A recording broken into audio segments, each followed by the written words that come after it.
Meus queridos e amados irmãos, a paz do Senhor para todos, meus diletos, nobres e queridos irmãos, amigos, amigas, senhores e senhoras que terão acesso a este vídeo. Nós estamos começando uma série de ministrações, uma série de estudos bíblicos voltado às cartas paulinas. Nós estaremos estudando durante um período sobre essas cartas, que são cartas de grande relevância, de grande aprendizado para a nossa vida espiritual, para o nosso fortalecimento espiritual. As cartas de Paulo, indubitavelmente, inquestionavelmente, elas são bases sólidas e consistentes aonde nós apoiamos e fundamentamos a nossa fé. A nossa teoria de vida e prática cristã. Tanto é que as cartas paulinas, elas são conhecidas como toda a base, todo o escopo doutrinário da nossa fé cristã. Nós acreditamos piamente na palavra de Deus e como base doutrinária nós temos as cartas paulinas. E nós estaremos estudando ao longo de algumas semanas e nós estaremos disponibilizando este material no nosso canal. Tá ok? Então, hoje nós estaremos fazendo uma breve abordagem sobre a carta de Paulo redigida, endereçada à igreja em Roma. Primeira carta que foi redigida, endereçada à igreja em Roma. Eu gostaria também de salientar, meus queridos e amados do Senhor, que nós não estamos aqui num grande tratado de teologia. Nós não estamos aqui com nenhuma pretensão de trazer uma grande abordagem teológica e com muita profundidade, minúcias e pormenorizadamente, não. O nosso objetivo é de forma prática, concisa, precisa, de forma a termos uma visão panorâmica das cartas do apóstolo São Paulo. Considerando o autor das cartas, que ao todo escreveu 13 cartas, das quais algumas são conhecidas como cartas pastorais, que nós temos aí 1º e 2º Timóteo, Tito e Filemon, que são conhecidas como cartas pastorais. Ao todo, Paulo escreveu 13 cartas, 13 epístolas. Vale aqui nós conhecemos um pouco sobre esse personagem que muitas vezes causa-nos alguma intriga. Algumas pessoas fazem algumas dissertações um tanto quanto equivocadas acerca do apóstolo São Paulo, o grande bandeirante. Alguns até usam dizer que ele era o inimitável e inigualável apóstolo dos gentios. Nós queremos considerar que Paulo, ele é judeu, nascido em Tarso, cidade romana, conforme em Atos capítulo 16, versículo 37, da tribo de Benjamim. Era fariseu zeloso, conforme Romanos 11, versículo 11, Filipenses 3:5, Atos 23:6. Seu nome judeu é Saulo. Nome romano Paulo. Sua família tinha boas condições financeiras, conforme o que está registrado no livro do Atos, capítulo 23, versículo 16. Tanto é que Paulo, ele tinha cidadania romana. E algumas vezes o próprio apóstolo, ele evoca esse título de cidadão romano. E como cidadão romano, se porventura ele fosse preso, ele fosse levado diante dos magistrados, juízes, promotores, ele tinha uma imunidade. Ele só poderia ser julgado exatamente por Roma. Tanto é que algumas vezes ele evocou isso diante de Agripa, diante de Festo. E em algumas outras ocasiões, quando ele sofria algum tipo de atentado, de perseguição, ele evocava essa prerrogativa de ser um cidadão romano.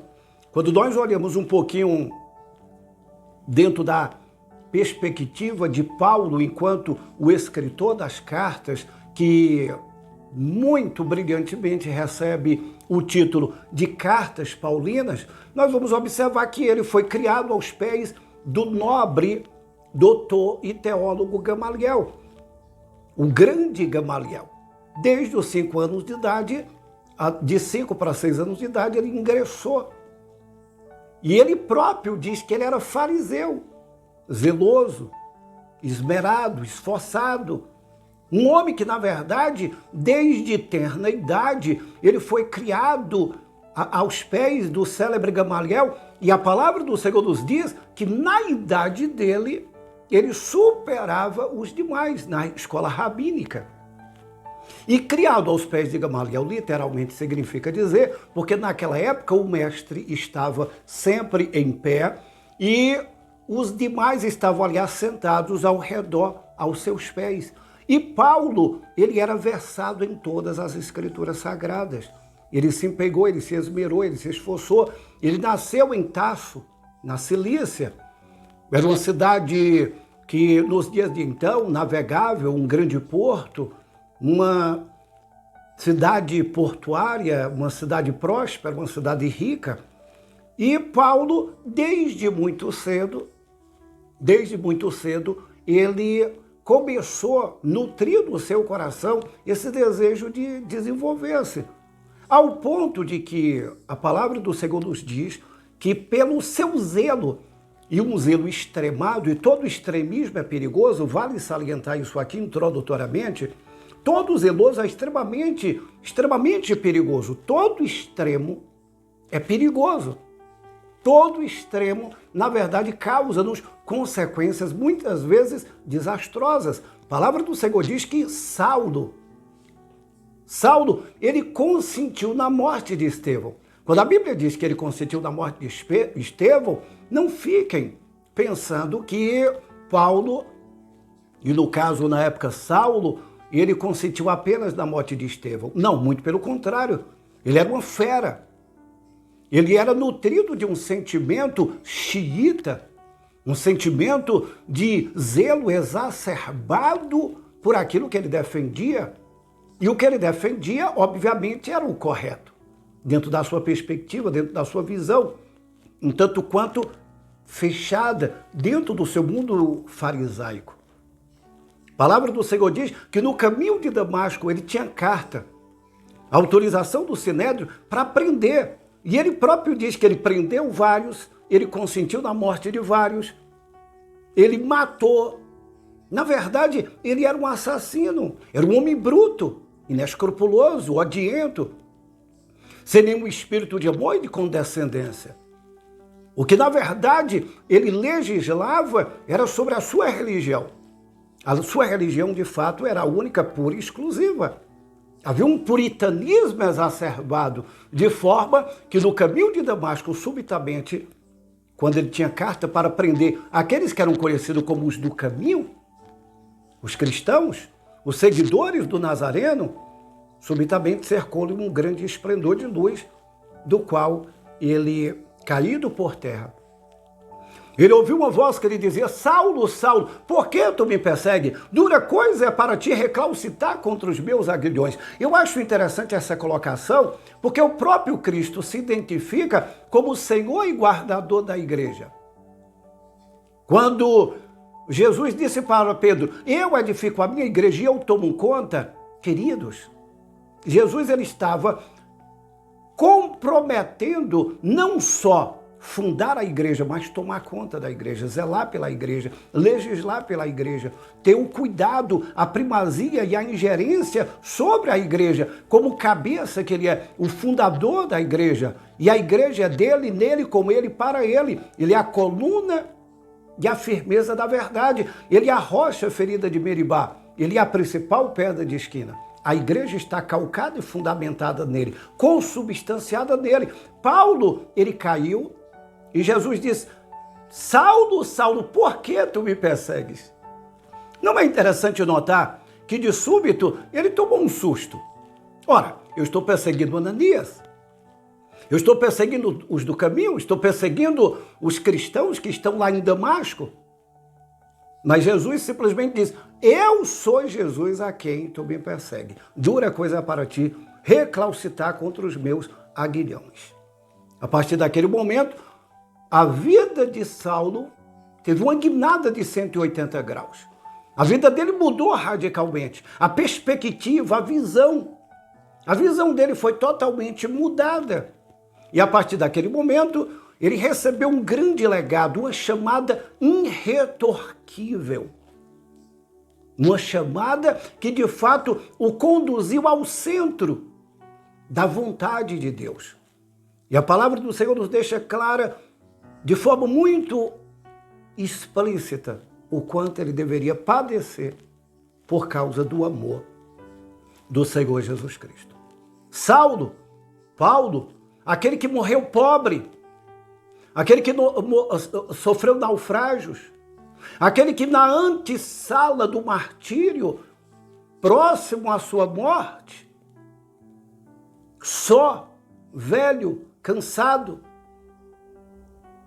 sendo julgado por Nero, estava num calabouço onde a maior parte das pessoas não resistiu e morriam ali no calabouço. Alguns contraíam lepras, em uma situação insalubre, inóspita, fria, solitário. E na antessala do martírio, as últimas palavras dele foram exatamente: combati o bom combate, acabei a carreira, mas eu guardei a minha fé. Guardei a minha fé. Um grande legado. Ele não deixou um legado imponente no sentido de construções. Ele deixou um legado imponente de uma história que ninguém conseguiu apagar. E até hoje, aqui nós estamos debruçados para aprendermos lições grandiosas para a nossa vida, fortalecimento e robustecimento espiritual, porque a nossa fé, ela se fundamenta na palavra de Deus. A nossa fé, ela é consubstanciada na palavra de Deus. A nossa fé, ela não está estribada em filosofias e conhecimentos espúrios e humanos. A nossa fé, ela se fundamenta na palavra de Deus. Então, eu gostaria de trazer para vocês a primeira carta de Paulo. Primeira carta de Paulo, que foi exatamente durante a sua terceira viagem missionária. Paulo, ele escreve para os irmãos que estavam em Roma. Haviam ali pelo menos cinco igrejas então formadas, igrejas, entenda bem, igrejas naquela época ainda não era consolidada dentro dessa visão que nós temos de igreja-templo. A igreja era nas casas. A igreja que está em tua casa. Haviam pelo menos 5 igrejas ali, das quais nós podemos verificar na epístola aos Romanos, quando ele faz algumas citações aos companheiros dele que cooperavam concomitantemente com ele no reino, no ministério. Paulo, ele valorizava os seus cooperadores. Paulo, ele valorizava aqueles que cooperavam com ele. No capítulo 16, ele começa a fazer algumas citações, porque aqui nós estamos trazendo para vocês uma visão panorâmica do livro, e ele na verdade, escreve essa carta para a igreja então formada.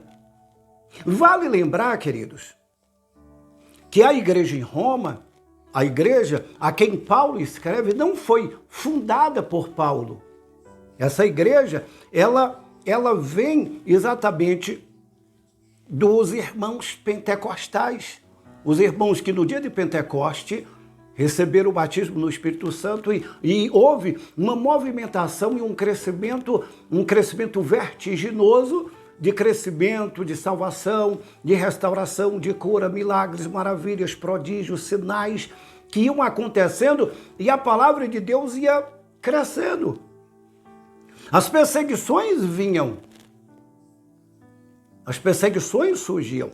Logo após, o templo é erigido, quando a própria mãe de Constantino, filho de Constâncio, ele ascende-se ao poder, assina o edito de tolerância e faz o cristianismo como sua religião oficial, tirando a cruz, tirando a águia da bandeira, colocando uma cruz e fazendo-se benfeitor do cristianismo. Aí ele une a igreja ao Estado, Estado, igreja, igreja, Estado.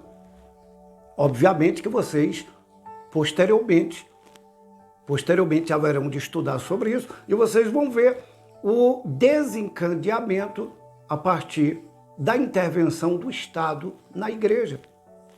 Mas o que nós queremos colocar aqui, para que vocês entendam, é que Paulo, ele escreve aos irmãos. A mãe de Constantino, na verdade, é que, como ela era muito voltada à questão de templos, aí logo se erigiu um templo e outros templos mais foram levantados. Mas até então, olha o que diz a palavra do Senhor. Recomendo-vos, pois, Febe, nossa irmã, a qual serve na igreja que está em Cancreia, para que recebais do Senhor, como convém os santos, saudai a Priscila, saudai a Áquila, meus cooperadores em Cristo Jesus, os quais pela minha vida expuseram a sua cabeça, e que não só eu lhes agradeço, mas também todas as igrejas dos gentios. Saudai também a igreja que está na casa de Epifânito, meu amado, e as primícias da Ásia em Cristo. Saudai a Maria, que trabalhou muito por nós.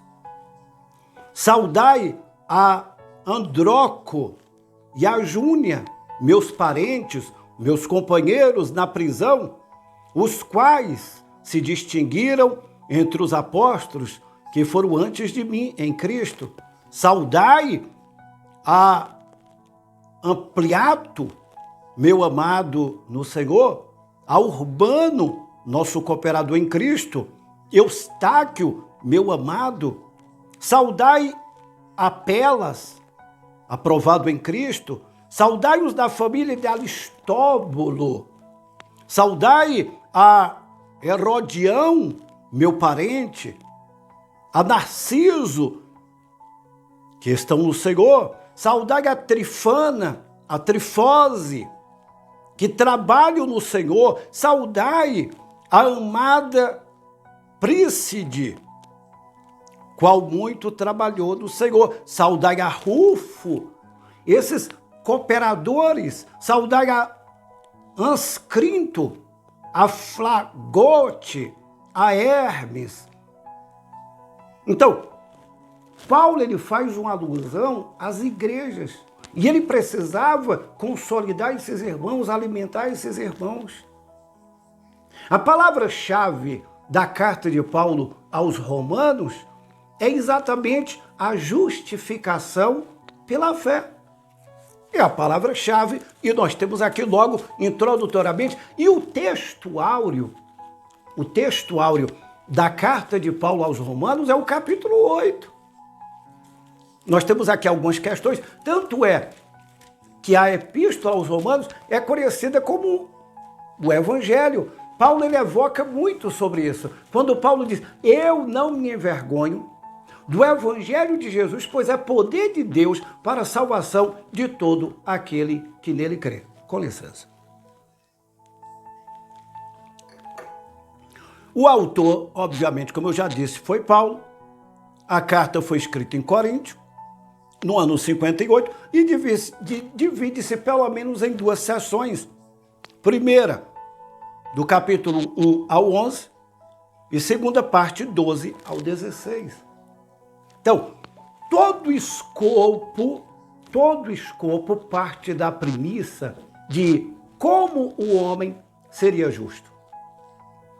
Como ser justificado diante de Deus? Pelas obras?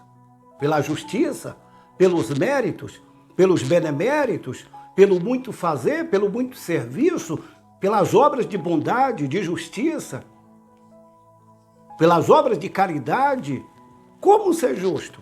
Esse é o grande questionamento que há muito colocado aqui por Paulo, e ele é muito trabalhado ao longo de toda a carta de Paulo endereçada à igreja de Roma. Até porque havia uma discussão, e essa discussão era muito proeminente.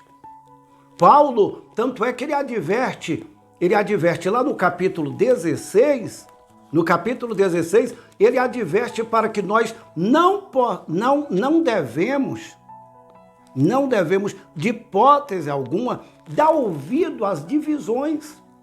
Dá ouvido àqueles que promovem divisões. É interessante notarmos que haviam ali poucas igrejas casas, porque aquelas igrejas, os irmãos não tinham onde congregar, eles se reuniam nas casas, obviamente, que eu não quero aqui fazer apologia, muito pelo contrário, fazer apologia à questão de, como algumas pessoas, conhecidas hoje como desigrejados, e eles próprios se intitulam assim, que não há necessidade de templos para adorar. O templo é o lugar onde nós nos reunimos para comunhão, para adoração, para celebração, no partir do pão, para estarmos sendo ministrados, recebermos o carinho, o afeto. O carinho é um lugar de extrema importância, mas naquela época, em decorrência de que o templo havia sido destruído, ele se reuniu ali nas casas. E Paulo, ele envia essa carta exatamente para quebrar alguns tabus e algumas divisões, intrigas, alguns factoides, alguns disse-me-disse, alguns conflitos teológicos, culturais, sociais, religiosos. Porque havia os judeus, e os judeus simplesmente eles se achavam já justos. Não, nós temos por pai Abraão. Só que, queridos, Abraão, é interessante que o próprio Paulo, ele toma isso como exemplo. Abraão, ele foi justificado, não foi por obras. Ele foi justificado pela fé. Tanto é que ele é o nosso pai da fé. Aí Paulo, o que Paulo traz aqui? O que Paulo traz é que toda justificação, ela parte do pressuposto da fé. Não é por obras, mas é por graça. E é interessante que graça, tanto no Antigo quanto no Novo Testamento, essa alusão graça, a palavra graça, ela respectivamente aparece na mesma quantidade.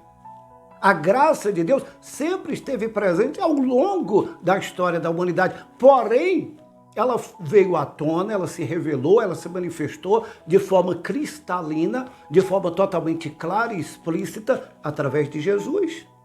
Então, o que Paulo coloca aqui, ele deixa muito claro, é essa justificação pela fé, através da graça, através da aceitação de Jesus. Aí Paulo ele quebra logo um tabu, que judeu, pelo fato de ser judeu, não significa dizer que são melhores, que são justificados.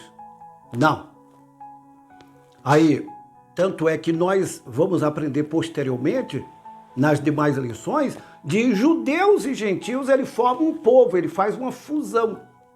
E dessa fusão, bem harmônica, bem trabalhada, orquestrada, trabalhada pelo próprio Deus, ele forma um povo, a igreja. A igreja, que volto a repetir, que é dele, nele, com ele, para ele. Ele é o cabeça. O comando vem dele.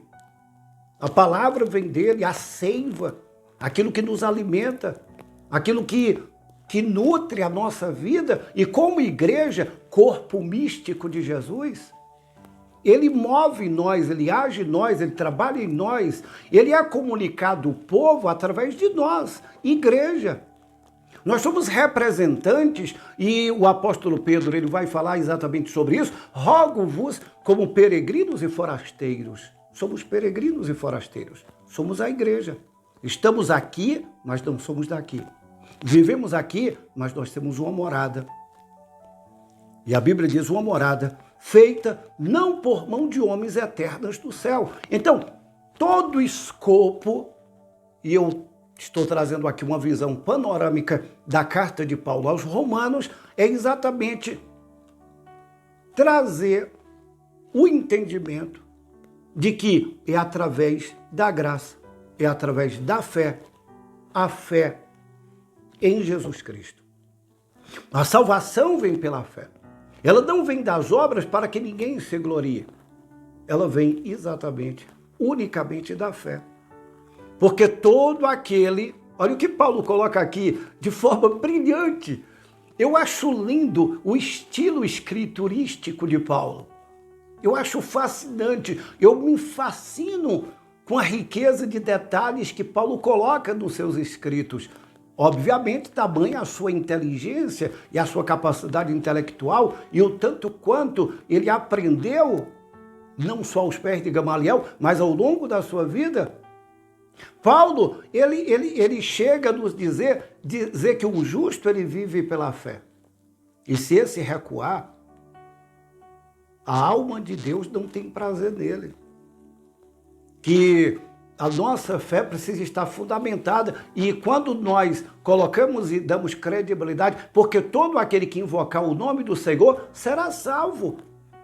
Porque a fé vem pelo ouvir e ouvir a palavra de Deus. Então Paulo ele quebra alguns tabus e principalmente a abordagem da carta de Paulo, ela está exatamente voltada dentro desse aspecto, quebrando alguns paradigmas.